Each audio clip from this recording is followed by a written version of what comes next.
First of all, there's no need to be scared. I wouldn't say that, but to the questioner. But I think, let me unpackage two things. First is, I think it's easy to focus on the platforms and the producers of disinformation. Obviously, if someone's producing disinformation that can cause immediate bodily harm or that sort of thing, you definitely take action. And we've seen governments throughout the West do that.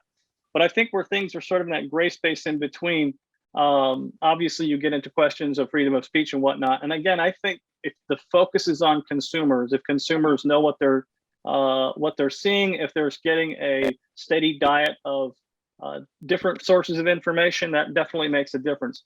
Now, when it comes to disinformation in the future, right now, we are living in an era of interactive media. So right now we're all interacting on this platform. We spend an average of 11 hours a day on our phones and laptops. Now, some of you with children can say, yeah, our kids are way beyond that.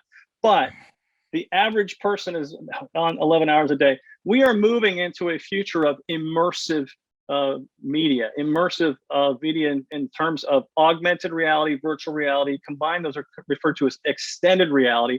As early as next year, we're going to see glasses that'll be of a high enough quality and low enough price that people will be able to make a decision to replace their phone with some augmented reality glasses. Now you're wearing these well beyond 11 hours a day. So we're going to be exposed to some of these messages much more extensively and in ways that will appear more real to us. So for me right now, I think we're in a pretty good place with understanding and education and critical thinking. But I really think in the coming years, we need to have some very hard decisions to make.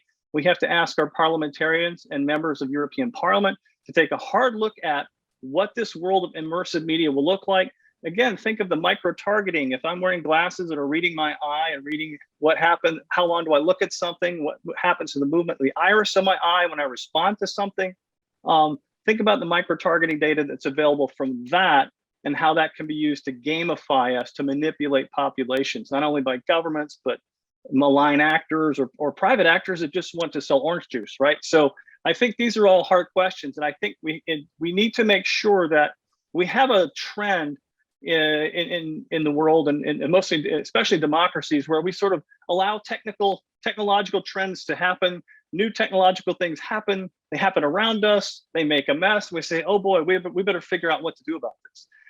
These technological developments are happening so fast now that I think we can't operate that way. We need to look ahead and recognize the decisions that our democratic leaders need to make before they need to make them, and have that debate rather than sort of by default passing them by and not making that decision.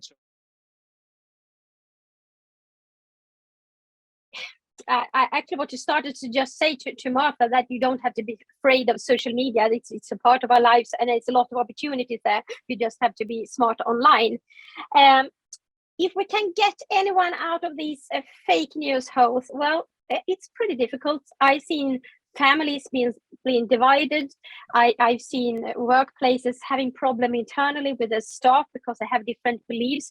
There are no really simple solution. We need to educate everybody in the society to have a critical thinking about information.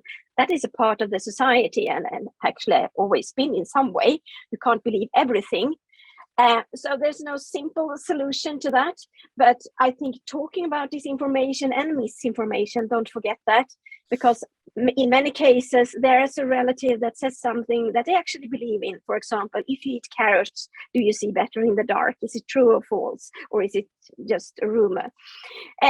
So there's no really easy solution to that. And when we talk about education, of course, it's so important. And if you look in Sweden, everybody in school are getting in every topic they got a little piece of how to search information in a secure way online to find different sources.